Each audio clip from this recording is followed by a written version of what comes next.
My brothers and sisters, last month I visited a family, a good family, a God-fearing family,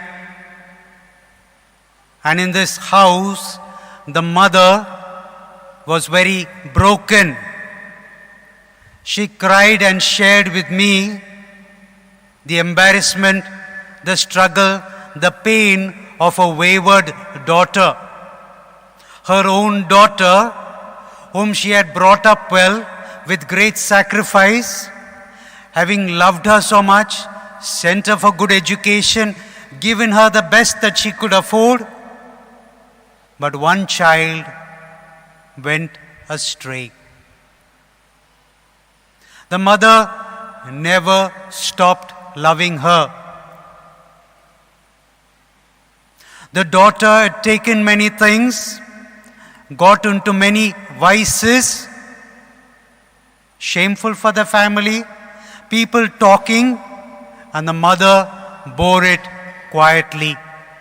Every time the daughter decided to come back home, mother opened the house to her. The daughter would abuse her, give bad words, and go away again. The siblings of that child, that girl, the siblings who had grown up and done very well in the eyes of the world, the siblings told their mom, "What are you doing? Send her away. Don't allow her to come back. You are spoiling her by loving her like this."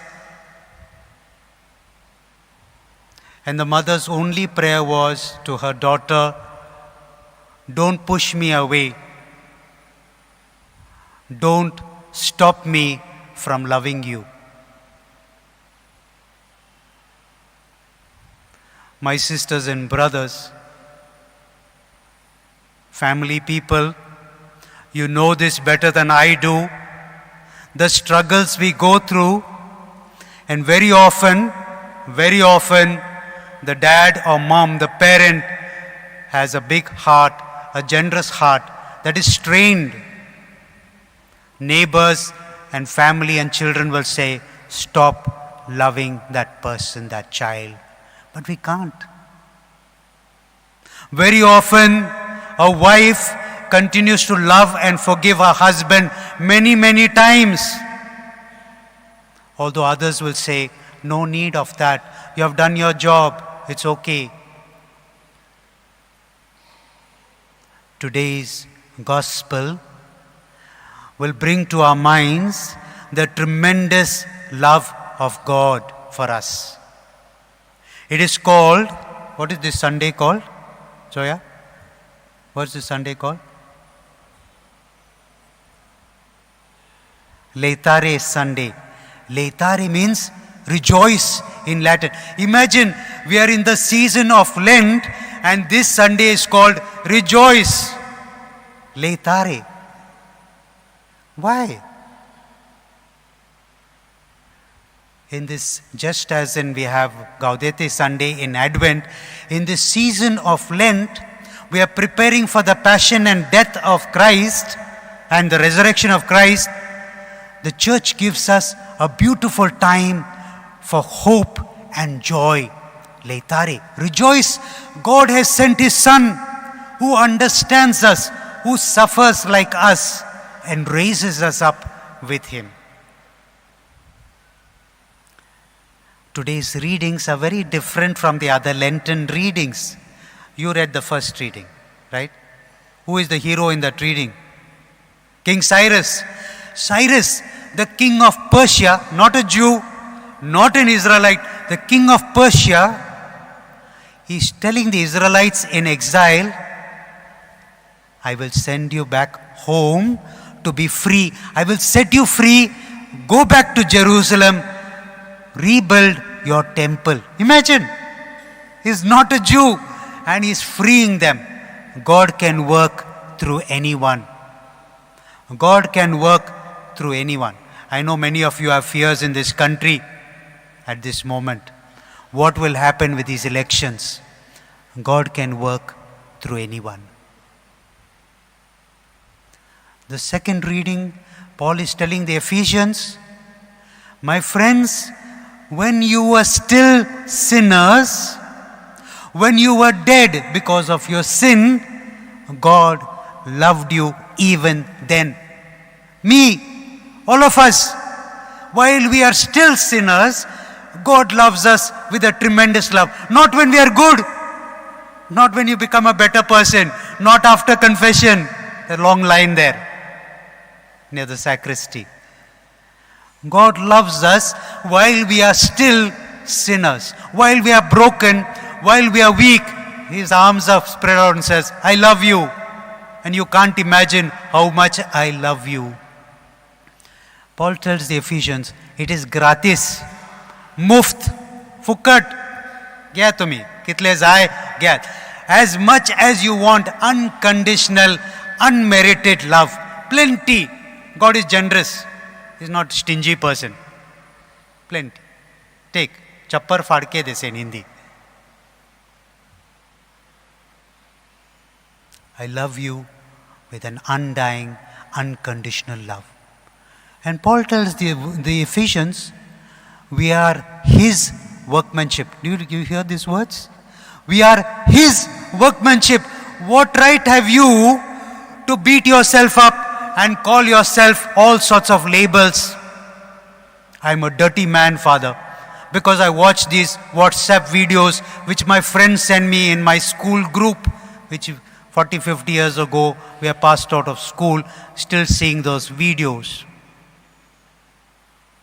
Be careful before self-criticism becomes a habit of putting yourself down and feeling nice in that filth. We regret our mistakes so that we may do better. There's a difference. Being sad is not always, that can come from the evil spirit.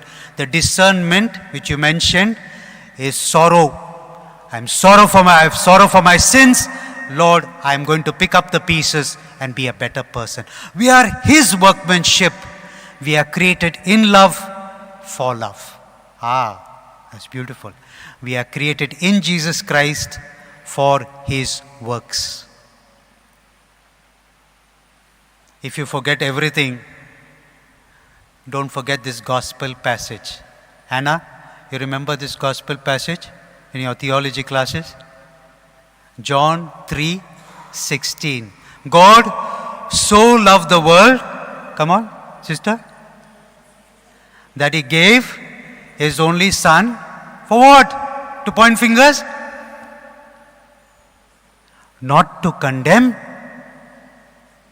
but to save. Imagine, if you forget everything else, you don't know the Beatitudes, you have forgotten the commandments, you forgot when you last went for confession. Remember this beautiful, the core message of Christianity. God loves us so much. He loved us first. He loved us first, says St. John. He loved us first.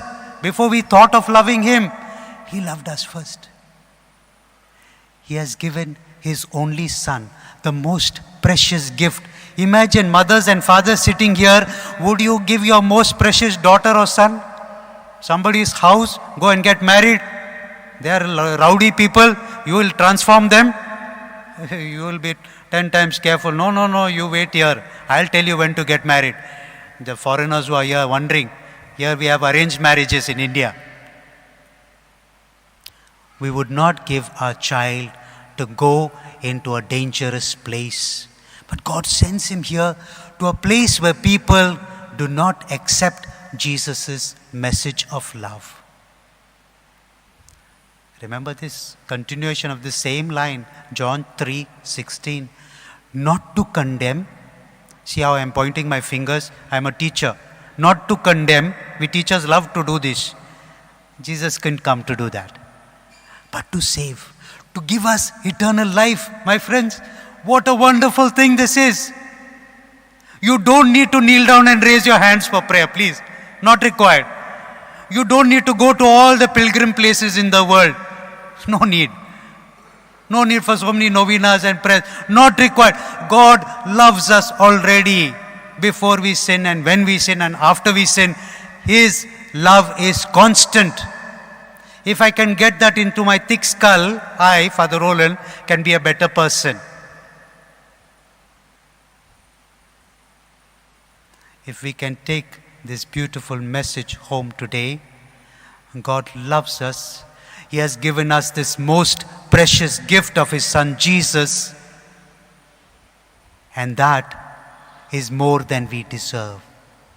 Now you will argue with me, Father, does that mean I can do what I want? Chalta hai, kite bhi kar? God will forgive. My friends, no matter what you do, if you truly experience the love of your parents, the love of your spouse, the love of your husband or wife or children, the children or we will change. It is called transformative love. If today, before I leave this beautiful basilica, I say, Lord, open my heart to receive your love, I will change. I cannot go home and treat my siblings the same way. It will not happen. God's transformative love changes me. When you go home, and if you can listen to a lovely song, Love Changes Everything. I think it is Andrea Bocelli, Sarah Brightman. Love changes everything. The true love of your husband or wife, the true love of your mommy or daddy, the true love of God changes us. We cannot be the same. Francis Xavier, you have come for the Novena of Grace. He lived his own life, Majja, enjoyed. And Ignatius troubled him with this, my friend, the words of Jesus, my friend, what does it profit a man if he gains the whole world, but you have not experienced God's love, my friend? Open your heart, Francis. You want to be a great professor. You want to jump over the walls and go to the pubs of Paris at night. Wonderful. But short-lived happiness. Short-lived. There's no lasting joy in that. Discernment teaches us when the Spirit comes, it's a long-lasting peace and calmness and joy. Different. This man, this gentleman there, it worked on him. God's purifying love worked on him. He discerned and chose and told Ignatius, send me anywhere in the world on mission to proclaim God's love. My brothers and sisters, we have come for this Novena of Grace. We are asking the Lord to help us to discern properly. Let us take this one message home today, just one message. Lord, you love me. You love me so much, but I'm caught up sometimes with social media. I'm caught up with cooking chapatis and choris pulao for this Sunday afternoon. I want to make some nice chicken biryani. All these are important. No argument about it. But I forget God loves me so much. Let's take some time home today. When you go home today, little homework. I'm a teacher. I give homework. Go and hug your spouse today. Tell them how much you love them. Don't waste this opportunity. This is coming somewhere mid-Lent. Today you can have flowers on the altar. No problem. Today you can eat and drink a little better. A little wine, not too much. Go and tell your family members how much you love them.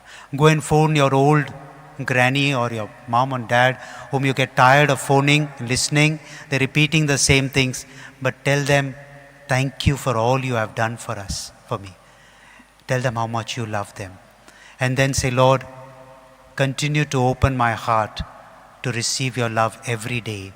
Amen.